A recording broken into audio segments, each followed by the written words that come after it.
First number 1 எதற்காக ஜெபிக்கணும் அப்படின்னு சொன்னா, நீங்க தகுதிக்காக ஜெபிக்கணும் அப்படின்னா கிருபைக்காக ஜெபிக்கணும். காலைதோறும் அவருடைய கிருபை என்னவா இருக்காமா, புதிதா. நம்பர் 2 ரெண்டாவது எதுக்காக ஜெபிக்கணும்னா, கல்விமானின் நாவிற்காக ஜெபிக்கணும். எனக்கு நல்ல நாவத்தாங்க, நான் உங்க பிரியமில்லாம இன்னைக்கு பேசிடக்கூடாதுன்னு ஜெபிக்கணும். நம்பர் 3 மூன்றாவதாக எதுக்கு ஜெபிக்கணும்னா, இன்னைக்கு ஏதாவது ஒண்ணு புதுமையா நான் என்ன பண்ணணும்னா, எனக்கு ஏதாவது ஒண்ணு கற்றுத்தாங்க ஆண்டவரே அப்படின்னு ஜெபம். அப்புறம் நம்பர் 4 நாலாவது, ஆண்டவரே இன்றைக்கு வாழக்கூடிய ஞானத்தை எனக்கு தாரும் ஆண்டவரே அப்படின்னு நீங்க ஜெபம் பண்ணணும்.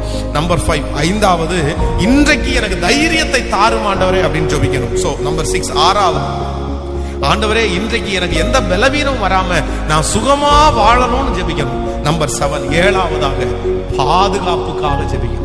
இந்த 7 ஜெப குறிப்பையும் ஸ்தோத்திரம் பண்ணிட்டு தான் வீட்டை விட்டு நீங்க எங்கனாலும் என்ன பண்ணணும், வெளியே போகணும்.